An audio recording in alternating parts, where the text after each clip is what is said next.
دیکھ کر تیری ہنسی ظلم نے بھی رونا ہے، تیر کے آگے میرے لال تجھے ہونا ہے، دیکھ کر تیری ہنسی ظلم نے بھی رونا ہے، جو طریقے ہیں لڑائی کے سکھا لوں، میرے اصغر آجا، آج کی رات تجھے گودی میں سلا لوں، میرے اصغر آجا، پہلے اللہ کا میں شکر بجا لاؤں گی، دیکھ کر خون تیرا لال میں مر جاؤں گی، پہلے اللہ کا میں شکر بجا لاؤں گی، دیکھ کر خون تیرا لال میں مر جاؤں گی، میں تجھے موت کی ہچکی سے بچا لوں، میرے اصغر آجا، آج کی رات تجھے گودی میں سلا لوں، میرے اصغر آجا، تجھ کو ایک بار دفن بابا تیرے کر دیں گے، پھر تجھے نیز سقی پا کے وہاں ڈھونڈیں گے، تجھ کو ایک بار دفن بابا تیرے کر دیں گے، پھر تجھے نیز سقی پا کے وہاں ڈھونڈیں گے، دشت کی گرم ہواؤں سے بچا لوں، میرے اصغر آجا، آج کی رات تجھے گودی میں سلا لوں، میرے اصغر آجا، تیری معصوم سکی ناک کو پلا کے پانی، کل تیری پیاس بجھائے گا علی کا ثانی، تیری معصوم سکی ناک کو پلا کے پانی، کل تیری پیاس بجھائے گا علی کا ثانی، میں تجھے دیکھ کے پیاس اپنی بجھا لوں، میرے اصغر آجا، آج کی رات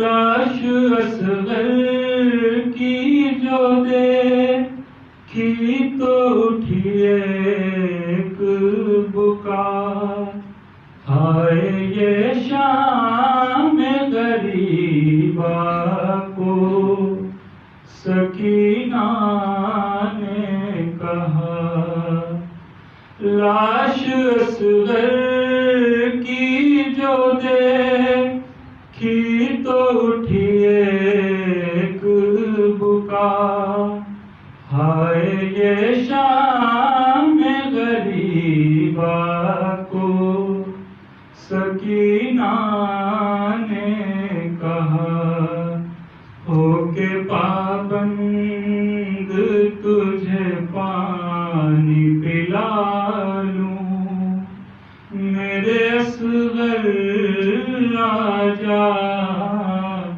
آج کی رات تجھے گودی میں سلا لوں، میرے اصغر آجا، ہے تو آخر کو وہ ماں کہتا ہے زائر کا یقین، ڈھونڈتی ہوگی اسے رو رو کے راہوں میں کہیں، ہے تو آخر کو وہ ماں کہتا ہے زائر کا یقین، ڈھونڈتی ہوگی اسے رو کے راہوں میں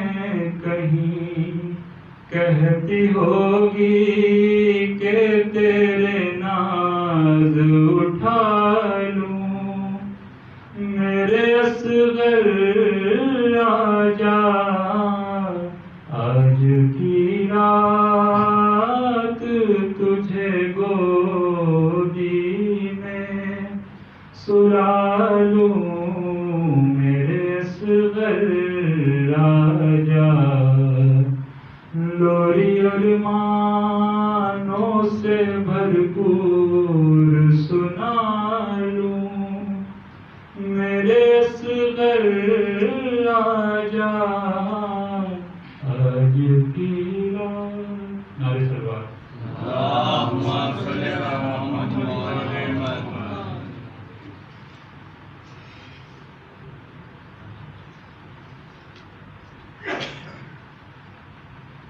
آواز بلند نعرہ سلوات۔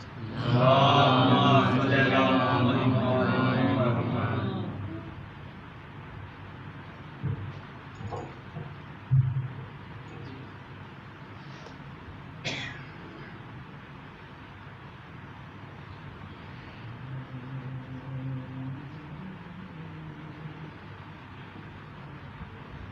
حسین بانٹ رہے ہیں نجات لے جاؤ، حسین بانٹ رہے ہیں نجات لے جاؤ، چند آنسوؤں کے عوض کائنات لے جاؤ، حسین بانٹ رہے ہیں نجات لے جاؤ،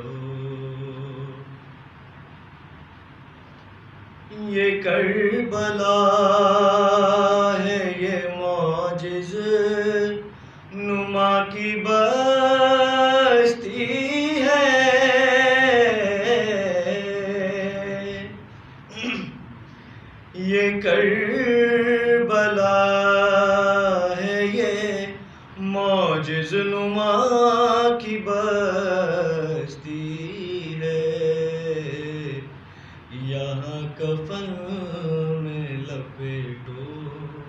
حیات جاؤ یہاں کفن میں لپیٹو حیات لے جاؤ کہیں گے ماتمی حلقوں سے لوگ میں شرمے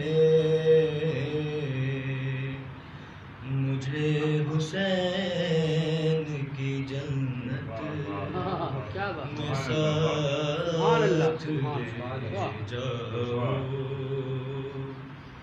مجھے حسین کی جنت میں ساتھ لے جاؤ نہیں کروں گا لحد میں انتظار سہر نہیں کروں گا میں لحد میں انتظار سحر فرشتے کرب و بلا رات رات فرشتوں کرب و بلا راتوں رات لے جاؤ قسم حسین کی پرسے میں کم ہی لگتا ہے قسم حسین کی پرسے میں کم ہی لگتا ہے بلند جتنا بھی ماتم میں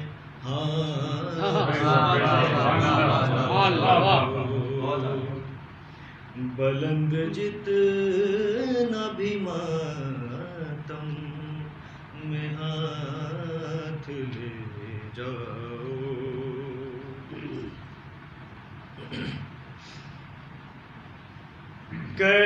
کہیں گے خضر سے عباس تم یہاں آ کر کہیں گے خضر سے عباس تم یہاں آ کر ہماری مشق سے آبے حیات لے جاؤ اے موجو ٹوری زے کو ساتھ لے جاؤ امام عصر تلک میری بات لے جاؤ امام عصر تلک بات میری لے جاؤ بطور خاص سماعت فرمایا جا ایک بار سے بلند نعرہ سلوات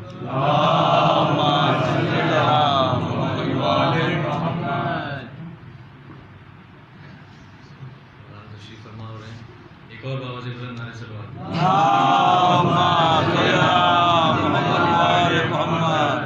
بطور خاص سماعت فرمائیں گے خدا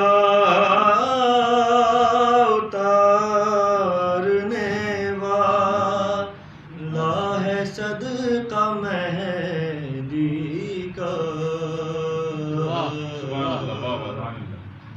خدا اتارنے والا ہے صدقہ مہدی کا خدا اتارنے والا ہے صدقہ مہدی کا رسولو آؤ نئے معجزات لے جاؤ، رسولو آؤ نئے معجزات لے جاؤ، کہیں گی فاطمہ وقت ظہور مہدی سے، لڑائی کے لیے غازی کو ساتھ لڑائی کے لیے غازی کو ساتھ لے جاؤ، غم حسین میں ہر زخم معجزہ ہے نہیں، سجا کے جسم پہ کچھ معجزات لے جاؤ، بہت سے بلند نعرے سے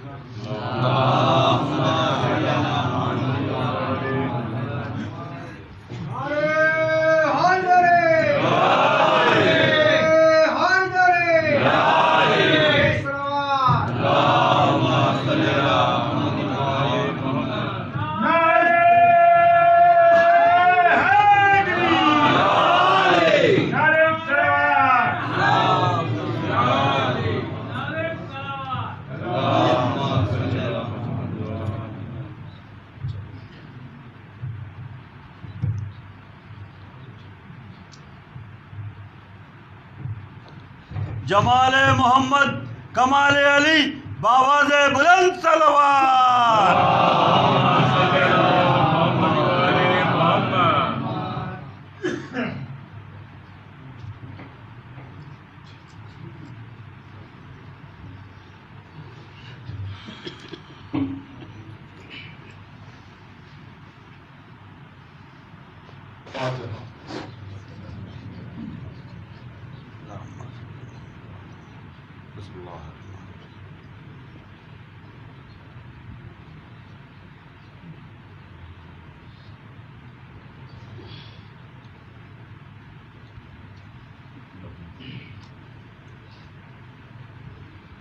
اعوذ باللہ من الشیطان اللعین الرجیم، بسم اللہ الرحمن الرحیم، والحمد للہ رب العالمین، والصلاة والسلام علی اشرف الانبیاء والمرسلین، خاتم النبیین، سید الوصیین، محب الغرباء والفقراء والمساکین، رحمت للعالمین، رسول الثقلین، امام الحرمین، صاحب آبا قوسین، محبوب رب المشرقین والمغربین، جد الحسن والحسین، مولانا و مولا الثقلین، ابی القاسم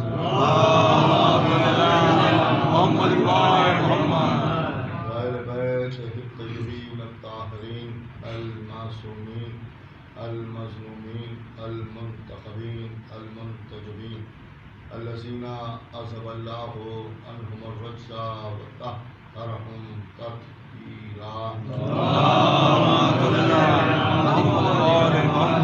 لعنۃ اللہ علی اعدائہم وقتلتہم ومنکر فضائلہم ومصائبہم وطہارتہم وجلالتہم وشجاعتہم وعظمتہم وولایتہم وعطشہم اجمعین، من یومنا ھذا الی یوم الدین.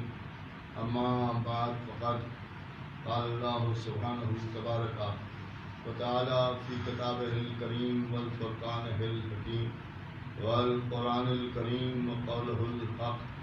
بسم اللہ الرحمن الرحیم.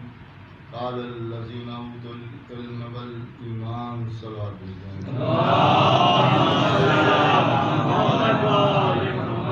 اور صلوات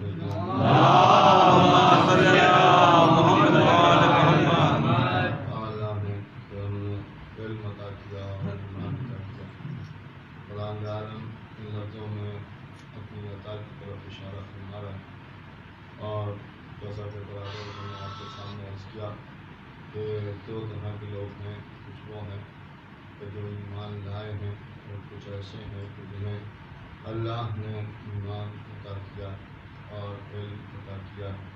جب وہاں سے عطا ہوتی ہے تو اس کی شان ہی الگ ہوتی ہے. اس لیے کہ جب وہاں کی عطا کی بات آتی ہے تو آدمی جو دنیا میں آتا ہے تو آ کے ہی ہے وہاں سے اس کی عطا کے ساتھ، یعنی یہاں آ کے حاصل کرنا اور ہے، وہاں سے لے کے آنا اور ہے. صلوات پڑھیں.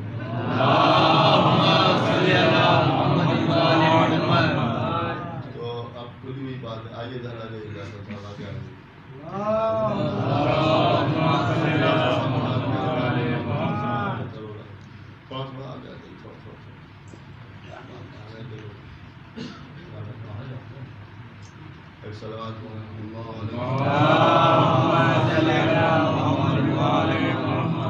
اب میں آپ کے سامنے یہ عرض کر رہا تھا کہ ایمان لانا کیا ہے. تو لوگوں نے کہا کہ صاحب ایمان لانے کا مطلب جو ہے کلمہ پڑھنا اور خداوند عالم کی وحدانیت کا اقرار کرنا اور رسولوں کی رسالت کا اقرار کرنا، اسی کا نام ایمان. یعنی زبان پر کلمے کو جاری کرنا یہی ایمان ہے. اور کلمے کو زبان پر جاری کرنے سے انسان کی طہارت ہو جاتی ہے. اور ظاہر سی بات ہے کہ لا الہ الا اللہ کہیں گے تو اس کا مطلب ہی یہ ہے کہ کوئی اللہ نہیں ہے سوائے اس وحدہ لا شریک کے، سوائے اس کے. محمد رسول اللہ کہنے کا مطلب ہی یہ ہے کہ ہم گواہی دیتے ہیں کہ محمد اللہ کے رسول ہیں. اسی طرح سے مولا علی کی ولایت کی گواہی بھی ہم دیتے ہیں تاکہ زمانے کی سمجھ میں آ جائے کہ ہم علی کے ماننے والے ہیں اور علی کی ولایت کا اقرار کرتے ہیں. اور یا یوں سمجھ لیجیے کہ اس کی ولایت کا اقرار کرنا ہمارے لیے بہت ضروری ہے کہ جس کی ولایت کے اقرار کے اوپر ہی نبیوں کو نبوت ملی ہے، جس کی ولایت کے اقرار پر ہی رسولوں کو رسالت ملی ہے. تو اب ظاہر سی بات ہے کہ اگر ہم اس کی ولایت کا اقرار نہیں کریں گے تو پھر صاحب ایمان تو ہو ہی نہیں سکتے. اور دوسری بات یہ ہے کہ جب تک کل ایمان کو نہ مان لیا جائے اس وقت تک ایمان کا سوال ہی کیا بات. صلاۃ محمد.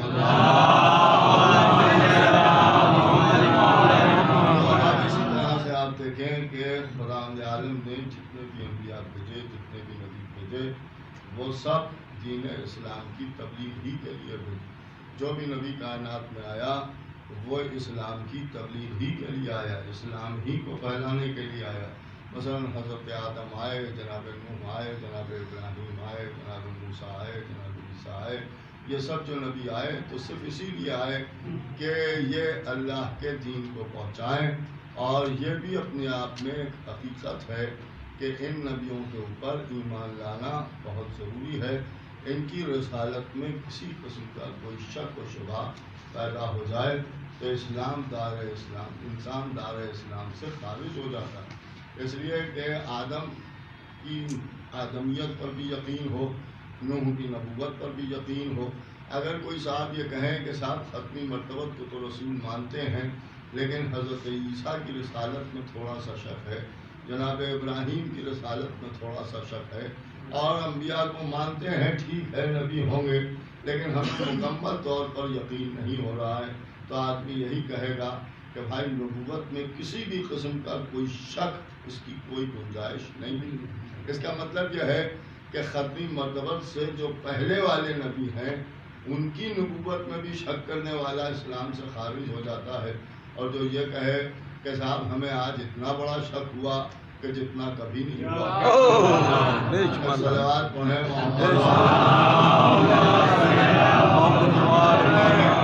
جن نبیوں کے نام نہیں معلوم ہیں ان کی نبوت پر شک کریں تو اسلام سے باہر ہو جاتے ہیں، اور جس کا کلمہ پڑھ رہے ہیں اس کی رسالت میں شک کریں گے تو خلیفہ ہو جائیں گے. صلوات پڑھیں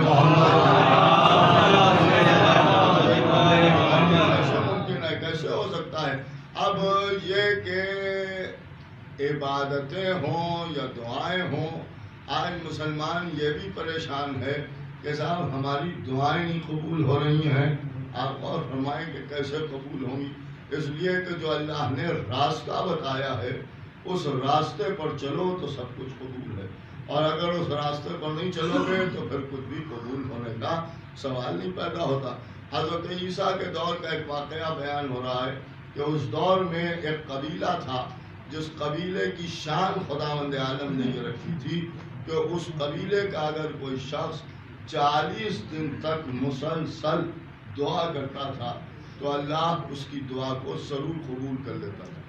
دیکھیے ایک عجیب و غریب واقعہ ہے کہ ایک قبیلہ اور اس قبیلے میں اگر کوئی شخص 40 برس تک 40 دن تک اگر کوئی دعا کرتا تھا تو اس کی دعا کو اللہ ضرور قبول کر لیتا تھا۔ یہ حضرت عیسیٰ کے دور کا واقعہ ہے۔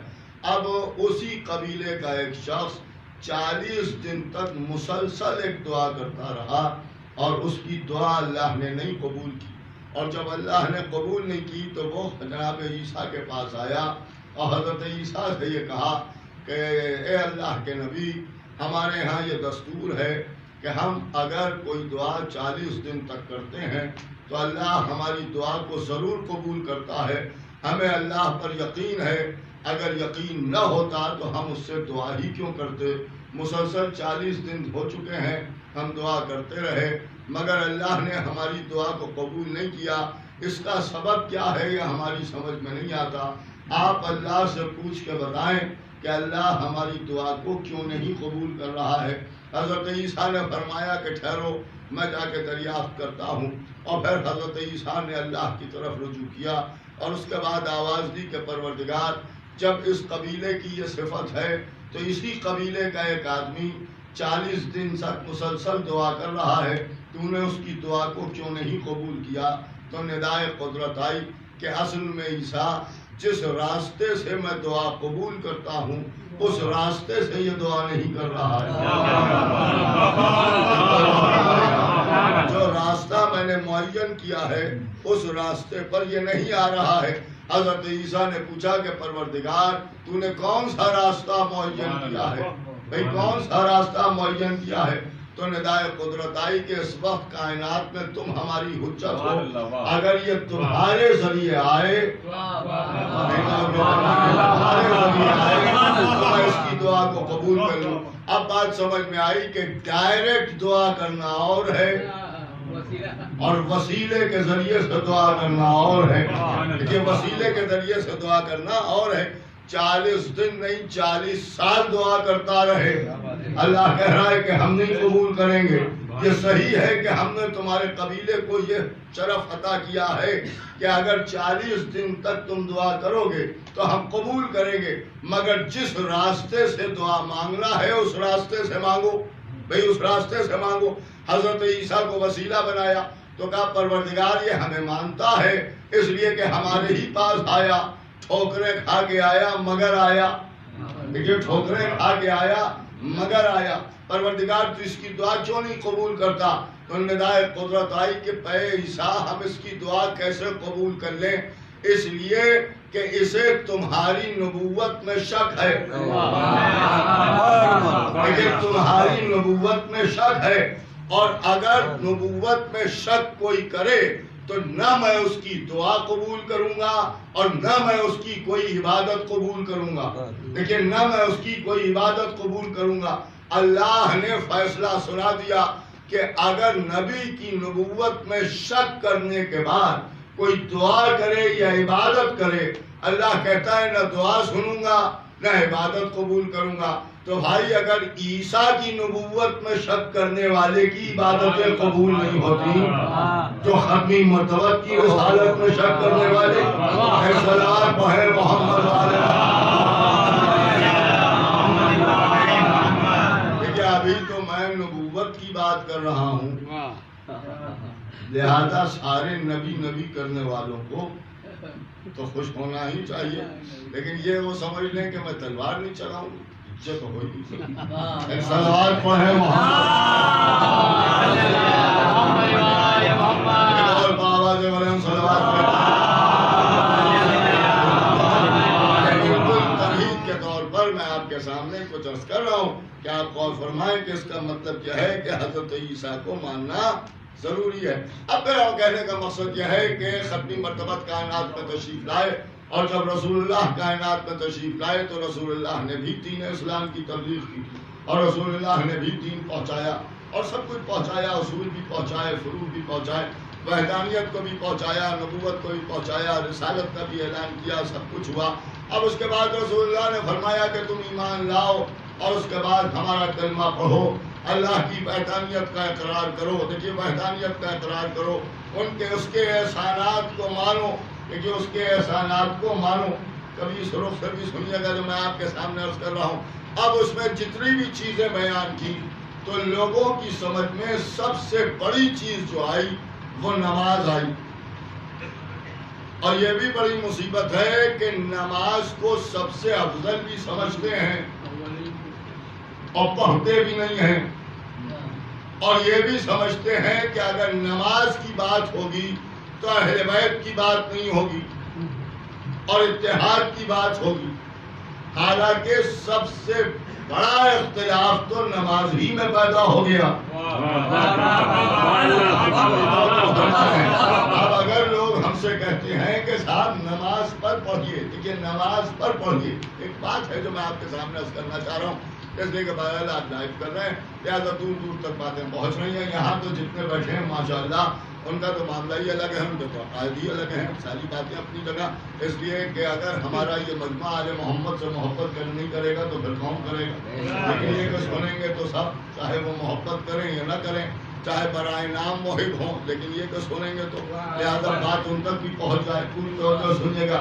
لوگ نماز کی محبت میں یہ فرمائش نہیں کرتے ہیں، وہ اپنی بزدلی کو چھپانے کے لیے یہ فرمائش کرتے ہیں. تو یہ سمجھتے ہیں کہ جب نماز کی بات ہوگی تو اختلاف نہیں ہوگا. امن نماز ہی سے تو اختلاف شروع ہو گیا.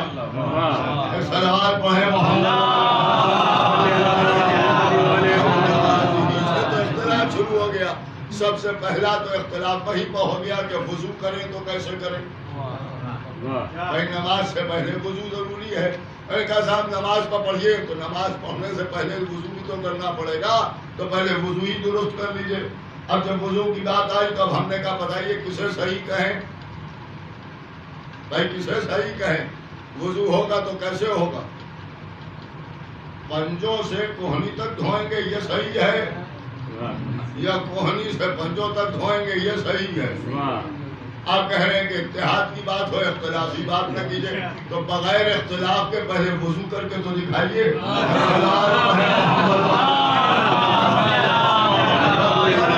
پہلے تو اسی مسئلے میں طے کر لیجیے کہ بھائی وضو ہوگا تو کیسے صحیح ہوگا. اب اس کے بعد نماز کی بات آئے گی تو اب نماز شروع ہی پہلے بتائیے کہ بسم اللہ پڑھیں یا نہ پڑھیں. اور اگر بسم اللہ ہی غلط ہو گئی صلوات پڑھے محمد، کیا ہوگا؟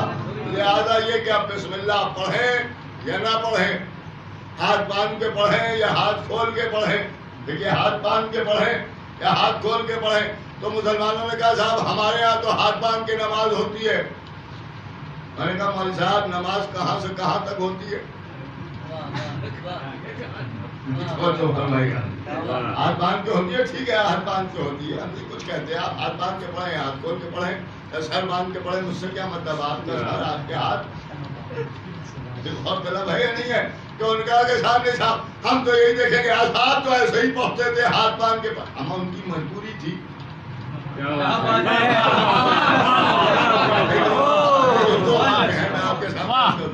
یہ تو آپ ہی نے لکھا ہے جناب کہ جب لوگ رسول اللہ کے پیچھے نماز پڑھنے کے لیے آتے تھے تو آستینوں میں کچھ چھپا چھپا کے لاتے تھے. آپ ہی نے تو لکھا. کہاں لکھا؟ اب آپ ہی ہمیں بتا دیجئے کہ جس کی آستین میں کچھ چھپا ہوا ہوگا وہ نماز ہاتھ باندھ کے پڑھے گا یا ہاتھ کھول کے پڑھے گا؟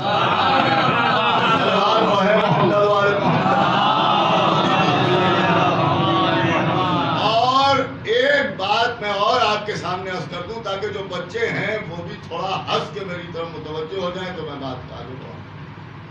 خلیفہ اول کا جو حلیہ لکھا ہے، میں نام لے کے کہہ رہا ہوں اور غلط کہہ رہا ہوں تو زبان کاٹ دی. اور صحیح کہہ رہا ہوں تو اپنی کتابیں پھاڑ دیجیے.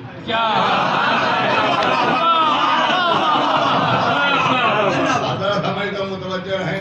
ان کا جو حلیہ لکھا ہوا ہے، ماتھا آگے کی طرف نکلا ہوا تھا، دہن اندر کی طرف پھنسا ہوا تھا. اب اگر پورا حلیہ بیان کروں تو لوگ کہیں تبرہ پڑھنے لگے. سب چھوڑ دیجیے. آخر میں لکھا ہے کہ اتنے دبلے پتلے تھے کہ ایزار بار بار کمر سے سرٹ جاتے. یہ لکھا ہے. اب ہوتا ہے پورے چیلنج صاحب کے سامنے اس کرو ایک لفظ غلط نکل جائے تو میں مذہب بدلنے کے لیے تیار ہوں.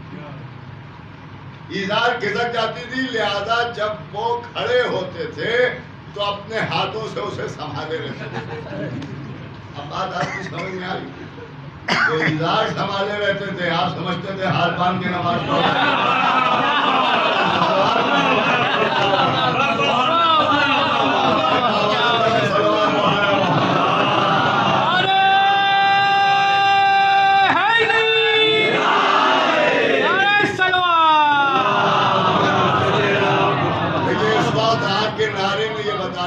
جیسے آپ طبلہ سنتے ہیں ویسے ہی آپ طبلہ سنتے ہیں. ایک آواز بلند صلوات پڑھیں. میں آپ کے سامنے عرض کر رہا ہوں اب یہ کے ساتھ نماز پڑھیں گے، نماز پڑھیں گے، نماز پڑھیں گے. بالکل پڑھیے. ہاتھ باندھ کے پڑھنا چاہیے، بالکل پڑھیے. آپ مجھے یہ بتائیے کہ صاحب نماز کہاں سے کہاں تک؟ نماز کہاں سے کہاں تک؟ کہاں سے کہاں تک؟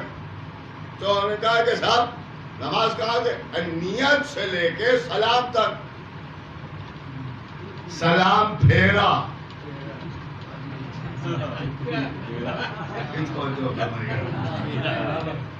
جیسے بکرے کے گلے پر چھری پھیری ویسے ہی سلام پھیرا. تو سلام تک نماز ہے نا. کہاں نماز ہے؟ تو آپ جو ہاتھ باندھتے ہیں وہ پوری نماز میں باندھتے ہیں، خالی قیام ہی میں تو باندھتے ہیں. خالی قیام ہی میں تو باندھتے ہیں. نماز میں آپ ہاتھ کہاں آپ بہت بتائیے اور کہتے ہیں کہ نماز ہاتھ باندھ کے پڑھتے ہیں. دیکھیے نماز ہاتھ باندھ کے پڑھتے ہیں تو یہ نہ کہیے قیام ہاتھ باندھ کے کرتے ہیں. نماز آپ کی ہے، صحیح میں کر رہا ہوں. آپ اور فرمائیں. بس یہی معاملہ ہے کہ آپ جو ہاتھ باندھتے ہیں وہ 30%، باقی 70% تو آپ کی بھی نماز ہاتھ کھول کے ہو رہی ہے. ہمارا معاملہ پرسنٹیج والا ہے نہیں، یہاں تو سب 100%. سلام پڑھے محمد والے محمد. ایک اور آواز بلند سلوات پڑھے محمد. آئیے الحمد صاحب آپ بھی آگے ہی آ جائیے. پہلا سورہ ہے اور پیچھے میں سلوات پڑھے محمد والے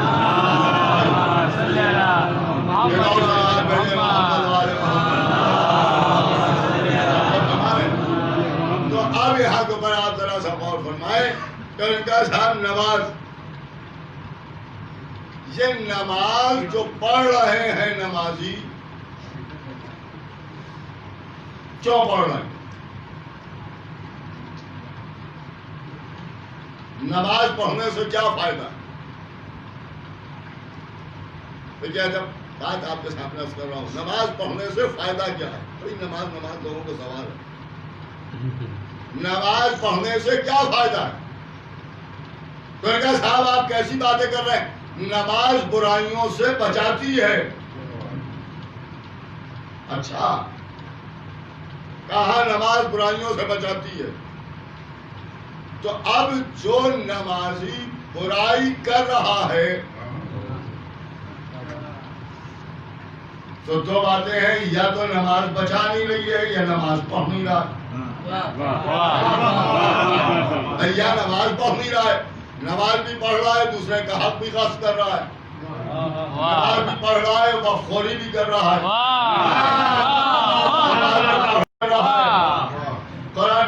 نماز برائیوں سے بچاتی ہے، تو یا تو نماز پڑھ نہیں رہا ہے، اور اگر پڑھ رہا ہے تو نماز بچا نہیں رہی ہے، اور اگر بچا نہیں رہی ہے تو اس کا مطلب یہ ہے کہ یہ وہ نماز ہی نہیں ہے جسے آپ نماز سمجھ رہے ہیں۔ جو برائیوں سے بچے گا وہ مومن کہلائے گا۔ مومن کی نماز یہ نہیں ہے، مولا کائنات نے فرمایا علی صلاۃ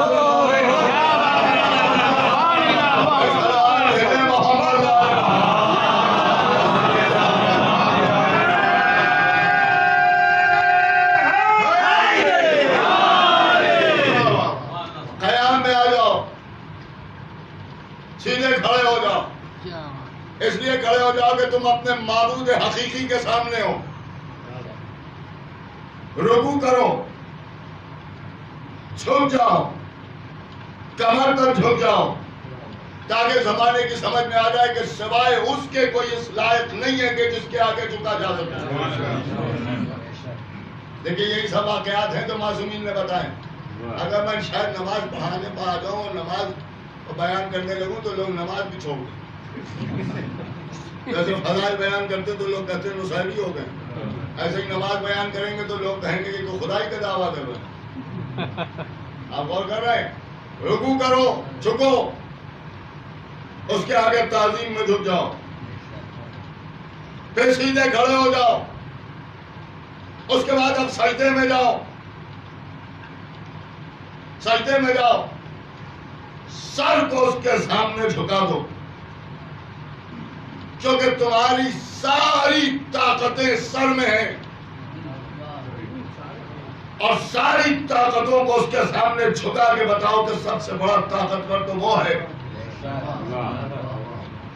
لہذا تمہاری ہر طاقت اس کے آگے جھکی ہوئی ہے۔ سجدہ کر لینا ہی کافی ہے، تو خالی جھکنے سے یہ کام نہیں ہوگا، زمین پر سر جو رکھ دو۔ علماء نے عجیب بات بیان کی کہ پہلا سجدہ اس لیے کرو تاکہ زمانے کو بتا دو اور تم بھی سمجھ لو کہ اسی مٹی میں تمہیں جانا ہے، اور پھر سجدے سے سر اٹھاؤ۔ اب آپ کا اختیار ہے، چاہے کیسے سنیے، پھر سجدے سے سر اٹھاؤ تاکہ تمہاری سمجھ میں آ جائے کہ اللہ تمہیں اسی مٹی سے نکالے گا۔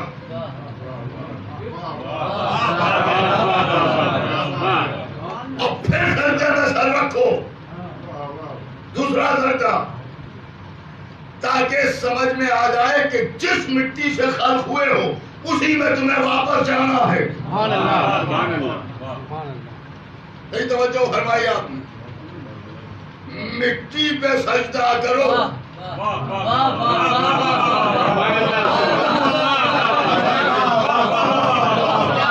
تاکہ زمانے کی سمجھ میں آ جائے کہ اسی مٹی سے نکلے ہو، پہلا سجدہ۔ دوسرا سجدہ بتا رہا ہے اسی میں جانا ہے، تو بھیا جو جس مٹی سے نکلا ہے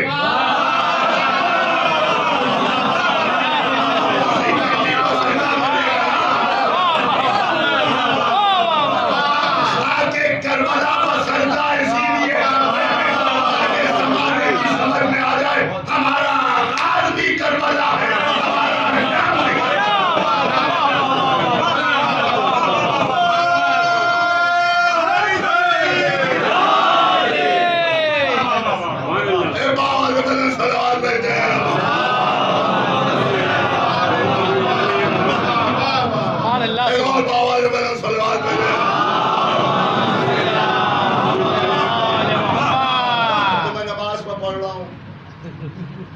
بھی فتوا بھی نہیں لگ پائے گا۔ صلوات پڑھے محمد۔ اب اہل بیت کو نماز سے کیسے الگ کر دو گے؟ نہیں ہو سکتا۔ نماز پوری توجہ سنیے کہ نماز پڑھتے تو سب ہیں، سبا کی بڑی فضیلت ہے، بڑی فضیلت ہے. کیا فضیلت ہے یہ تو بتا دیتے ہیں. کیوں فضیلت یہ بھی تو بتاؤ بھائی، یہ بھی تو بتاؤ کہ کیوں فضیلت. شاخ صدوق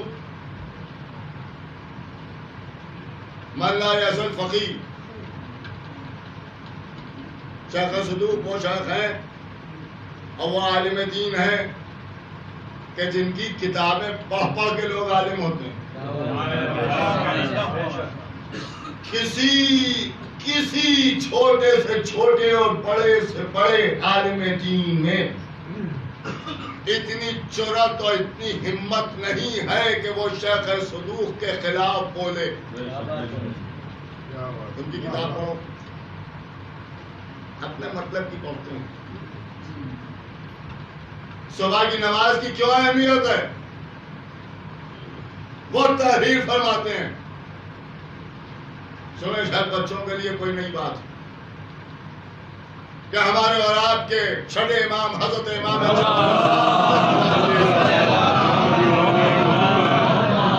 امام کے بعد شہزادہ اس نے آگے کہا کہ مولا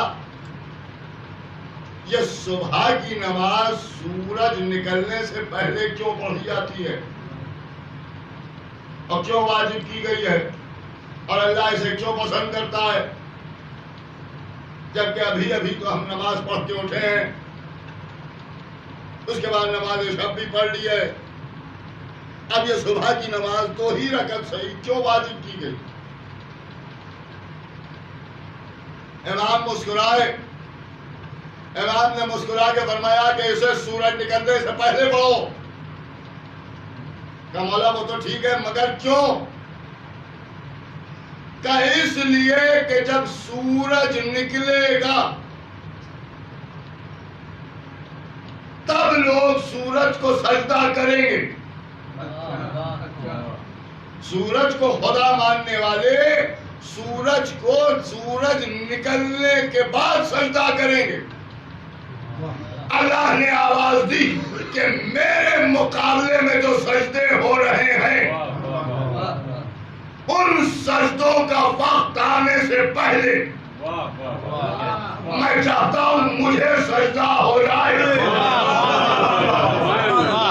کیونکہ جب وہ نکلے گا تب لوگ سجدہ کریں گے تاکہ زمانے کی سمجھ میں آ جائے کہ میں وہ اللہ ہوں کہ جس کے لیے نہ طلوع ہے نہ غروب ہے.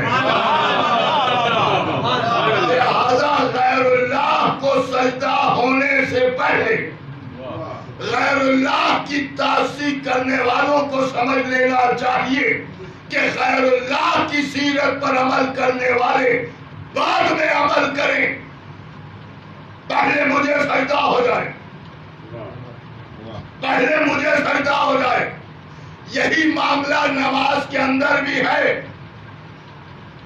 جب ہم نے غور کیا تو ہم نے دیکھا کہ نمازوں میں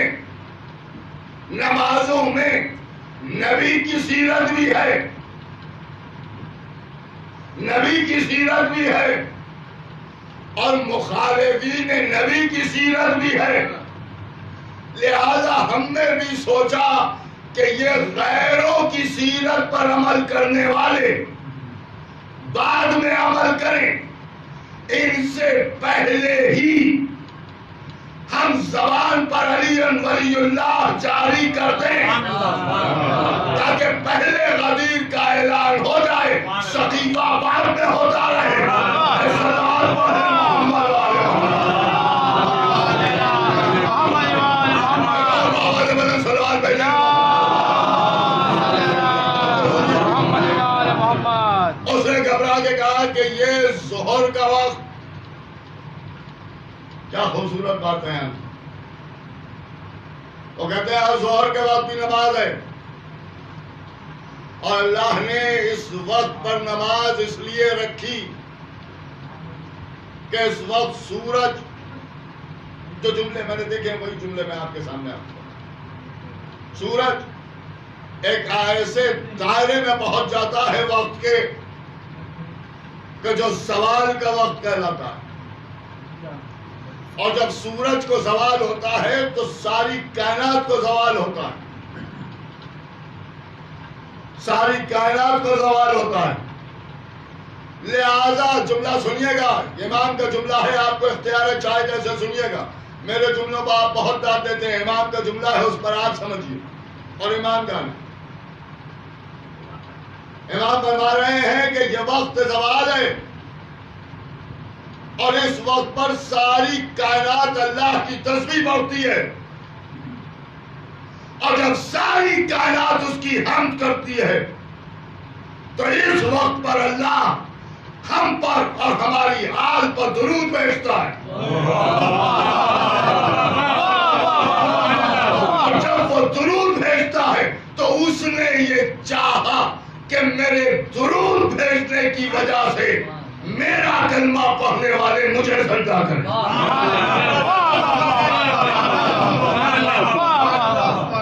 اب جو ہم کہتے ہیں بغیر درود کے نماز صحیح نہیں ہے، اس کا سبب یہ ہے کہ درود کے لیے ہی نماز ہے۔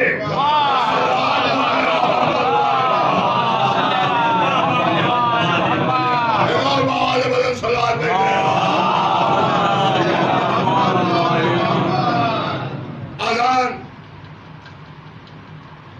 سماجی سن لیجیے، امام سے پوچھا گیا کہ یہ اذان کیا ہے؟ کہ یہ اعلان ہے نماز کا۔ کیا 4 بار اللہ اکبر کیوں ہے؟ کہ اس لیے کہ جب یہ اعلان شروع ہوتا ہے تو سب ایک ساتھ متوجہ نہیں ہوتے ہیں، لہذا سب کو متوجہ کرنے کے لیے 4 بار کہا جاتا ہے۔ اور پھر اللہ کی وحدانیت کا اعلان، اور اس کے بعد بھی اگر کوئی متوجہ نہ ہو تو رسول اللہ کی رسالت کا اعلان، اور اس کے بعد بھی اگر کوئی متوجہ نہ ہو تو علی کی ولایت کا اعلان، علی کی ولایت کا اعلان۔ اور اس کے بعد امام نے ارشاد فرمایا کہ سنو، اذان کی ایک خوبی یہ ہے کہ وہ اللہ کے نام سے شروع ہوتی ہے اور اللہ کے نام پہ تمام ہوتی ہے۔ لفظ اللہ سے شروع ہوگی اور لفظ اللہ پہ تمام ہوگی۔ اللہ اکبر اللہ سے شروع ہوئی، ختم ہوئی لا الہ الا اللہ، اللہ سے شروع ہوئی اللہ پر تمام ہوئی، تاکہ زمانے کی سمجھ میں آ جائے کہ یہ اذان ہے اللہ کی۔ اور یہی وجہ ہے کہ اذان کے لیے یہ ضروری نہیں ہے کہ اذان سن رہے ہو تو تمہارا چہرہ کدھر ہو، تمہارا رخ کدھر ہو، بیٹھے ہو یا کھڑے ہو، کیونکہ اللہ ہر طرف ہے۔ لیکن اقامت کے لیے یہ ضروری ہے کہ نیت ہو نماز کے لیے، سیدھے کھڑے ہو، روح قبلہ ہو۔ اب جو لوگ نمازی ہیں اور جماعت میں شریک ہوتے ہیں وہ میری بات کی تصدیق کریں گے، جب اقامت ہوتی ہے تو سب سیدھے بیٹھے ہوئے، ساری جماعت بیٹھی ہوئی، ساری جماعت بیٹھی ہوئی ہے، پوری توجہ سنیے گا، ساری جماعت بیٹھی ہوئی ہے، اور ادھر اقامت کہنے والے نے کہا قد قامت الصلاۃ، سب کھڑے ہو گئے۔ ہوتا ہے نہیں ہوتا؟ ایسا ہوتا ہے نہیں ہوتا؟ کبھی سوچا ہے کیوں؟ اللہ اکبر پہ نہیں کھڑے ہوں گے، لا الہ الا اللہ پہ نہیں کھڑے ہوں گے، علی ولی اللہ پہ نہیں کھڑے ہوں گے، حی علی الصلاۃ پہ نہیں کھڑے ہوں گے، حی علی الفلاح پہ نہیں کھڑے ہوں گے، لیکن قد قامت الصلاۃ کہا سب کھڑے ہو جائیں۔ کچھ لوگ پہلے بھی کھڑے ہو جاتے ہیں، ان کا اپنا فعل ہے، لیکن حکم جو ہے جیسے ہی کہا جائے قد قامت الصلاۃ، مطلب معلوم ہے؟ اس جملے کا مطلب ہے کہ نماز قائم ہو گئی، نماز قائم ہو گئی۔ جیسے ہی کہا قد قامت الصلاۃ سب کھڑے ہو جاؤ، نماز قائم ہو گئی، نماز قائم ہو گئی۔ نہیں توجہ فرمائی آپ نے، نماز قائم ہو گئی، لہذا آپ سب کھڑے ہو جاؤ۔ جیسے ہی یہ جملہ تمہارے کانوں میں جائے سب کھڑے ہو جاؤ نماز کے لیے۔ کیونکہ اب نماز قائم ہو گئی، اب نماز قائم ہو گئی. آپ نے غور فرمایا یہ جملہ جو آج آپ اقامت میں سنتے ہیں امام آخر کی علامت کہ جب امام تشریف لائیں گے تو ایک آواز گونجے گی قد قامت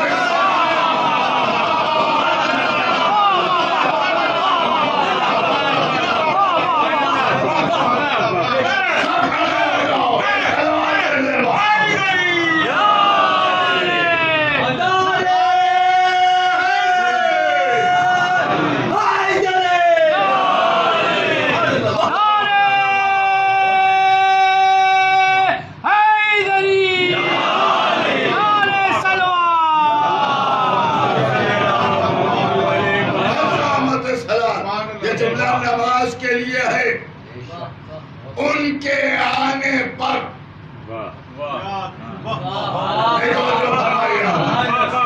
ان کے آنے پر عیسیٰ کہیں گے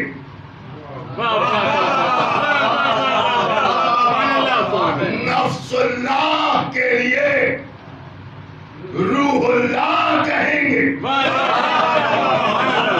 اب آپ کی سمجھ میں آیا کہ نماز کیا ہے؟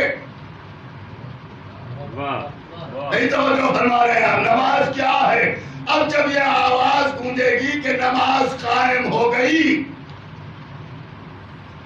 تو یہ کب گونجے؟ نماز شروع ہونے سے پہلے قائم ہو گئی. اور جب لوگ دیکھیں گے کہاں قائم ہو گئی تو دیکھیں گے قائم آ رہے ہیں. ابھی نہیں مانو گے تو اس کو ماننا پڑے گا یہی نماز ہے.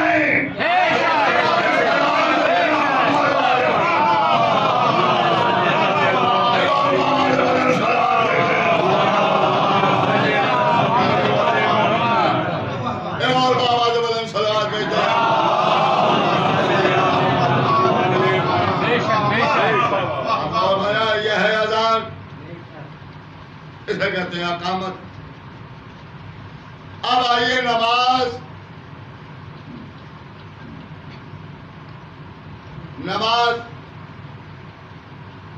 کہاں سے شروع ہو رہی ہے؟ اللہ اکبر پہلی تکبیر، نماز کا آغاز. ختم کہاں پہ ہو رہی ہے؟ اللہ اکبر.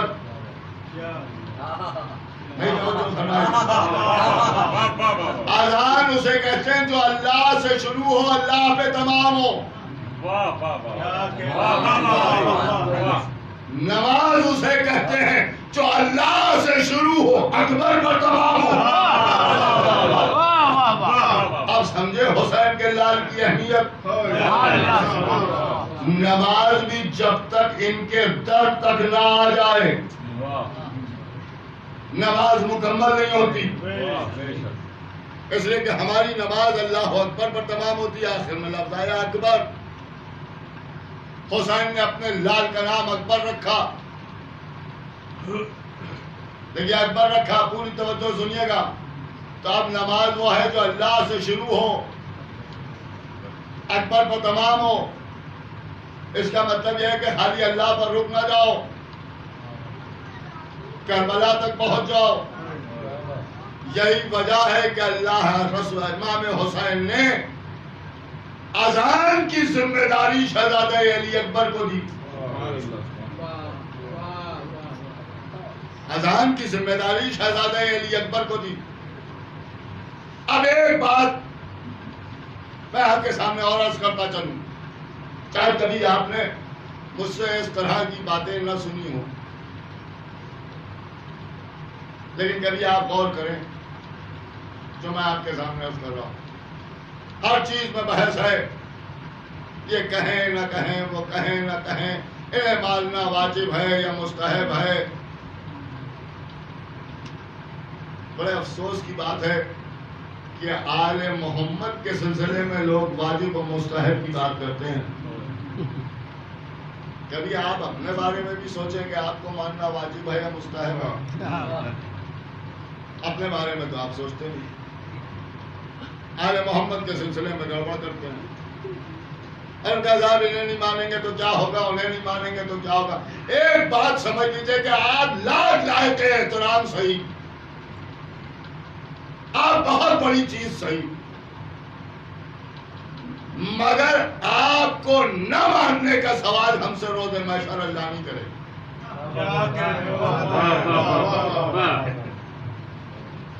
نہیں کرے. اگر ہم کہتے کہ ہم آپ کو نہیں جانتے، یا کوئی صاحب کہتے کہ صاحب محمدی متقی کو نہیں جانتے، نہ جانیے. آپ کے دین پر، آپ کے عقیدے پر کوئی اثر پڑنے والا نہیں، مجھے چاہے جانتے ہو یا نہ جانتے ہو. سوال ہوگا تو صرف آل محمد کا ہوگا، صرف آل محمد کا سوال ہوگا کہ انہیں کیوں نہیں پہچانا جبکہ میرے نبی نے ہاتھوں پر اٹھا کے دکھایا تب بھی نہیں پہچانا. ان کا سوال ہوگا. قبر میں کسی کے بارے میں کچھ نہیں پوچھا جائے. اب حق تو یہ ہے کہ اعمال کے بارے میں قبر میں سوال نہیں ہوگا، عقائد کے بارے میں سوال ہوگا. لہذا عقائد درست رکھیے، اس میں چوں و چرا کرنے کی گنجائش نہیں ہے. آل محمد کی سیرت کو دیکھیے. آپ نے شہزادے کے لیے یہ تو سنا ہے کہ شبیہ پیغمبر تھے، صورت رسول اللہ سے ملتی تھی، سیرت رسول اللہ سے ملتی تھی، شکل رسول اللہ سے ملتی تھی. آپ مجھے بتائیں فطرت کا تقاضا کیا ہے؟ اگر کوئی بچہ آپ کے یہاں پیدا ہو اور اس کی شکل و صورت آپ کے دادا جیسی ہو تو نام آپ کو سلیکٹ کرنا ہے تو آپ نام تو دادا ہی پر رکھیں گے نا، کہ جب چہرہ ان کا جیسا ہے تو نام بھی وہی دے دو. نہیں توجہ فرمائی آپ. جب شہزادہ علی اکبر رسول اللہ کی شبیہ تھے تو امام حسین کو نام محمد رکھنا چاہیے تھا تاکہ نام بھی وہی ہوتا، شکل بھی وہی ہوتی. لیکن شکل تو رسول اللہ کی ہے، نام رکھا حضرت علی کے نام پر. مطلب سمجھے، علی اکبر کی شان یہ ہے کہ چہرہ نبی کا، نام علی کا، چہرہ نبی کا. لیکن میرے ساتھ ساتھ چلیے، چہرہ نبی کا، نام علی کا. دیکھو تو نبی، پکارو تو علی. دیکھو تو نبی، پکارو تو علی. چہرہ نبی کا پایا، نام علی کا پایا. تب امام حسین نے یہ بتایا کہ چہرہ دیکھو تو محمد رسول اللہ، پکارو تو علی ولی اللہ. حسین بتانا چاہتے ہیں کہ ہمارے گھر میں بغیر علی ولی اللہ کے محمد رسول اللہ نہیں ہوگا.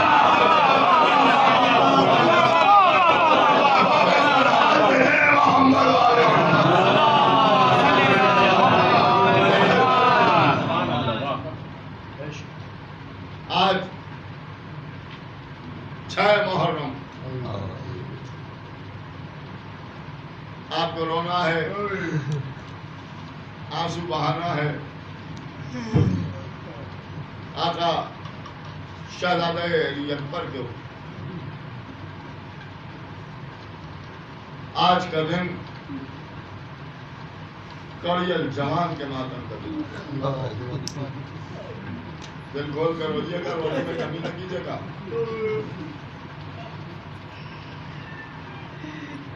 روایتوں میں ملتا ہے کہ جب شہزادہ علی اکبر کے مسائل ہوتے ہیں تو مجلس میں شہزادی زینب آ جاتی ہے. شہزادی زینب آ جاتی اور تڑپ تڑپ کے روتی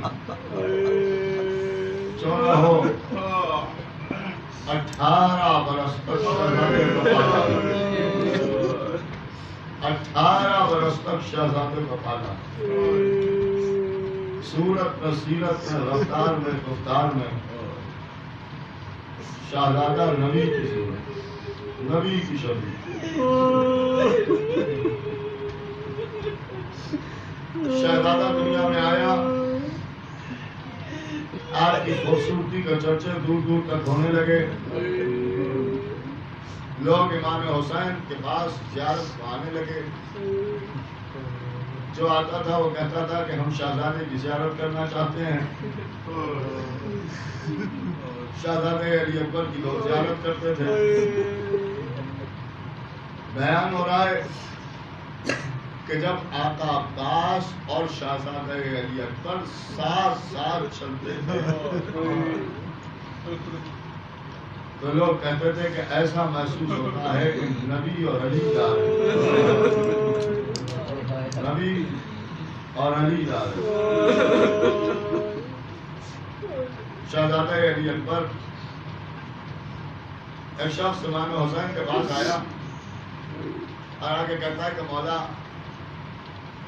میں نے شہزادی کی خوبصورتی کے بارے میں سنا ہے ہم زیارت کرنا چاہتے ہیں امام نے فرمایا بیٹھ جاؤ مسجد میں ابھی میرا علاج آتا ہو کچھ دیر کے بعد شہزادہ علی اکبر مسجد میں آئے اور جیسے ہی مسجد میں قدم رکھا حسین نے کہا لوگ علی اکبر آ گئے جیسے ہی کہا اس نے مڑ کے دیکھا اور دیکھ کے دیکھتا ہی رہا اور اس کے بعد سچ کھا کے گر گیا جب یہ واقعہ ہوا تو حسین نے فرمایا علی اکبر آپ گھر پہ واپس چلے شہزادہ مسجد سے چلا گیا کچھ دیر کے بعد اسے غشی سے واقع ہوا اس نے ہاتھوں کو چھوڑ کے کہا کہ مولا ایک گزارش ہے کا بیان کر آپ نے سنا ہے کہ آپ کے در سے کوئی خالی نہیں جاتا آپ میرے لیے دعا فرما دیں امام کی آنکھوں میں آنسو آئے فرمایا بیان کر اور نے کہا دعا یہ کر دیجئے کہ خدا ایک ایسا ہی بیٹا مجھے بھی عطا کرے امام نے غور سے چہرہ دیکھا کہ میں دعا تو کر دوں گا اللہ عطا بھی کر دے گا لیکن پہلے میری ایک سوال کا جواب دے دے اگر اس کے بعد بھی تو کہے گا تو میں دعا کر دوں کا مولا بیان فرمائے امام نے فرمایا کہ اگر اللہ نے تجھے ایک ایسا بیٹا عطا کر دیا اور اس کی آنکھ میں ایک کانٹا تو کیا تو اسے برداشت کر لے گا اور جیسے ہی کہا اس نے چیخیں مار کے رونا شروع کیا اور گر کے بے ہوش ہو گیا جب غشی سے پتہ ہوا تو کہتا مولا ایسے بیٹے کی آنکھ میں کاٹا میں نہیں برداشت کر سکتا آقا میں اسے نہیں برداشت کر سکتا چاہے وہ کاٹا میری آنکھ میں چھپ جائے امام نے فرمایا بھائی پھر ایسے بیٹے کی تمنا نہ کر کربلا میں یہی میرا لاج آئے گا اور میں برچی اس کا لاشا اٹھاؤں گا آج تو وہی وقت آ گیا کربلا کی سرزمین حسین لاشوں پر لاشیں اٹھا رہے ہیں حسین جنازوں پر جنازے اٹھا رہے ہیں علی اکبر بار بار آتے ہیں بابا مرنے کی اجازت دے دیجئے حسین فرماتے ہیں کہ علی اکبر خیمے میں واپس چلے جاؤ پھر آتے ہیں پھر اجازت طلب کرتے ہیں حسین پھر خیمے میں واپس بھیج دیتے ہیں کہ ایک مرتبہ آقا ابوالفضل عباس آگے بڑھے آگے بڑھ کے کہتے ہیں آقا سب شہید ہو گئے اب مجھے بھی مرنے کی اجازت دے دیجئے شہزادے علی اکبر کہتے ہیں نہیں چچا پہلے میں گاؤں گا آقا عباس قدموں پہ امام حسین کے بیٹھ گئے اور اس کے بعد کہتے ہیں کہ آقا اب مجھ سے یہ نہیں برداشت ہوگا کہ میرا لال میدان میں چلا جائے اور میں یہاں بیٹھا رہوں۔ تو آقا عباس کو پانی لینے بھیج دیا، آقا عباس بھی شہید ہو گئے۔ اب شہزادے علی اکبر آئے، آگے فرماتے ہیں بابا اب تو کوئی نہیں بابا، اب ظالم بار بار آواز دے رہے ہیں بابا، بابا مجھے مرنے کی اجازت دے دو۔ حسین نے فرمایا علی اکبر پہلے خیمے میں جا کے اپنی ماں اور پھوپھی سے اجازت لے آؤ، اگر وہ اجازت دے دے گی تو پھر مجھے بھی کوئی اعتراض نہ ہوگا۔ شہزادہ خیمے میں آیا، آگے ماں کے پاس بیٹھے، اور جیسے ہی ماں نے دیکھا علی اکبر ہم سمجھ گئے تم کیوں آئے ہو میرے لال، لیکن تم ہی بتاؤ کہ کیا کبھی کسی ماں نے بیٹے کو کرنے کی اجازت دی ہے؟ کوئی ایسا جملہ کہہ دیا کہ لیلا ڈر کے کھڑی ہو گئی۔ علی اکبر سے دھارو، علی اکبر جاتے جاتے اپنے پھوپھی سے اجازت لے لو۔ پھوپھی کے خیمے میں آئے، خیمے کا پردہ ہٹایا، اندر داخل ہوئے۔ زینب فرش خاک پر بیٹھی ہوئی تھی، ایک مرتبہ سر اٹھا کے علی اکبر کو دیکھا تو ہم نے اپنی جگہ سے میرے لال میں سمجھ گئی کیوں آئے ہو۔ علی اکبر میں تمہیں مرنے کی اجازت نہیں دے سکتی، علی اکبر تم میدان میں نہیں جاؤ گے۔ یا ربی اللہ ایک سوال ہے آپ سے، کہاں بیان کرو؟ یا ربی اللہ خنجر ایک ہے، چاہے بابا کو بچا لو چاہے علی اکبر کو بچا لو۔ بس جیسے ہی سنا زینب اٹھی، خیمے کا پردہ ہٹایا، علی اکبر سے ڈالو، علی اکبر سے ڈالو، خدا میرے بھیا کو بچائے۔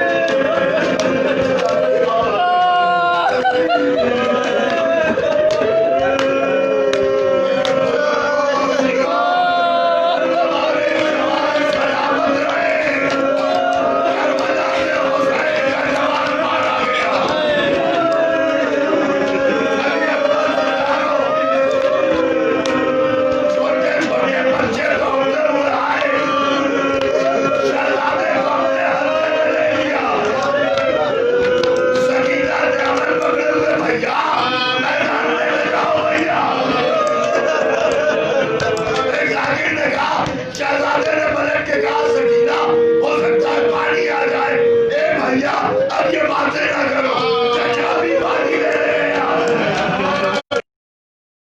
شہزادی اپنے حلقے میں لے لیتی، حسین سر جھکائے باہر بیٹھے ہوئے ہیں۔ راوی کہتا ہے جب بہت دیر تک حسین کی طرف سے کوئی نہ آیا تو میں نے ایک بلندی بجا کے دیکھنا شروع کیا، میں نے دیکھا حسین یہ دو تنہا فرش خاک پر سر جھکائے بیٹھے ہیں، خیمے سنسان ہیں۔ ایک مرتبہ میں نے دیکھا کہ خیمے کا پردہ اٹھتا ہے پھر گر جاتا ہے، پھر اٹھتا ہے پھر گر جاتا ہے۔ ہوتا یہ تھا جب شہزادہ نکلنا چاہتا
حضرات میں کبھی حالات میں شرکت کی دعا